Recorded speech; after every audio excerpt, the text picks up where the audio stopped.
Okay, so there's this huge shift happening in the real estate world right now. We're talking about the biggest, most successful teams, the ones that are practically the face of major brands, and they're just walking away. So in this explainer, we're going to dig into why they're leaving and what this massive exodus really means for the entire industry. Let's kick things off with this quote from Keith Pike, who used to own a RE/MAX brokerage. It just perfectly sums up the whole problem. He basically realized that the only way his top agents could reach their full potential was to quit and become his direct competition. I mean, imagine that. The system is literally designed to force its best people out. All right, so this really gets to the heart of it, right? Why would these super successful teams leave the very franchise giants that, help make them who they are? Well, the answer points to a pretty fundamental flaw in the whole traditional real estate model. And make no mistake, this isn't just a one-off thing. We're seeing a really clear trend here. These powerhouse teams are all moving to these new, single-entity national platforms, companies like LPT Realty, The Real Brokerage, and EXP. And these platforms, they play by a completely different rulebook. This is a calculated, strategic move toward a whole new way of doing business. So to really get why they're leaving, we first have to understand the world they're leaving behind. Let's take a closer look at the traditional franchise model and figure out why a system that was a gold standard for decades is, well, starting to crack. You have to remember, the whole franchise brokerage idea was designed for a totally different time. Real estate used to be hyper-local. I mean, an agent in one city almost never did business in another. Each office was basically its own little kingdom, with its own protected territory. The entire system was built around that idea. But that's just not how the world works anymore, is it? Today, you've got agents licensed in multiple states, teams that operate across huge regions, and clients moving all over the place. The business has basically outgrown its geographical box. But the franchise model, well, in a lot of ways, it's still stuck inside it. And this, right here, is where the conflict really starts. The goals of a modern, ambitious real estate team are now on a direct collision course with the old-school structure of the franchise. Let's dive into some real-world examples of this friction. This quote from Jeremy Wilson, who was with Keller Williams, just lays it all out. He had his super successful team in Charleston and wanted to expand to other cities. Sounds logical, right? But he ran into a wall. Why?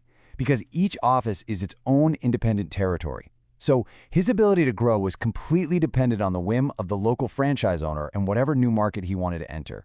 And this chart really shows you the fundamental clash. Teams want to expand without any friction, but they keep hitting these territorial walls. They want to give their agents a consistent experience, but nope, every office has its own fees, its own rules. They want to grow based on how good they are, but instead they have to deal with local office politics. It's just a complete mismatch. And here's the central paradox, right? Christy Cannon, who runs a massive 100-agent team, pointed this out. The very structure that helps a small team get off the ground can actually become a cage once that team starts to get really successful. The system that helps you grow eventually starts holding you back.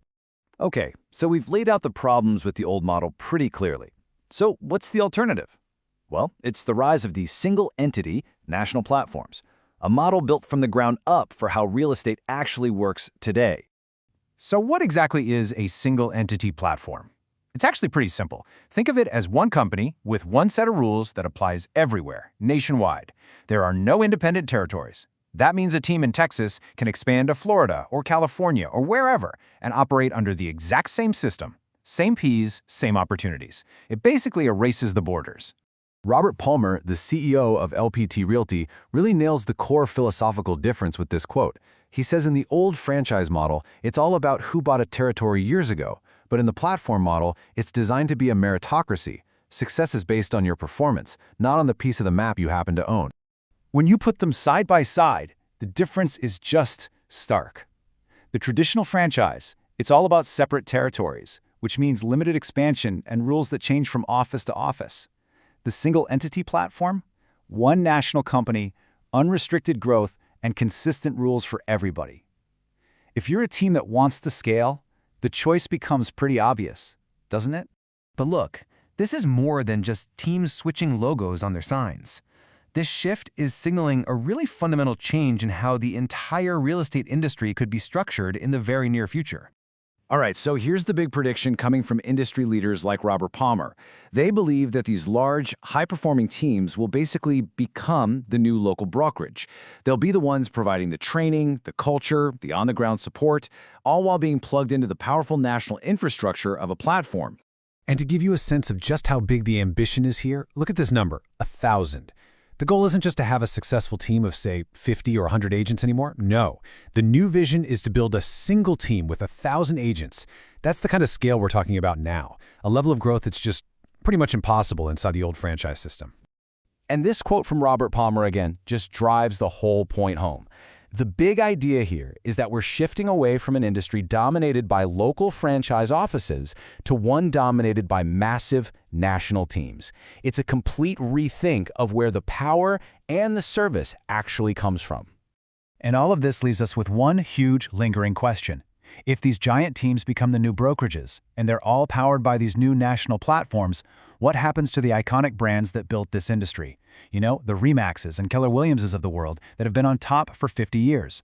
Well, that is the multi-billion-dollar question that everyone in real estate is watching right now.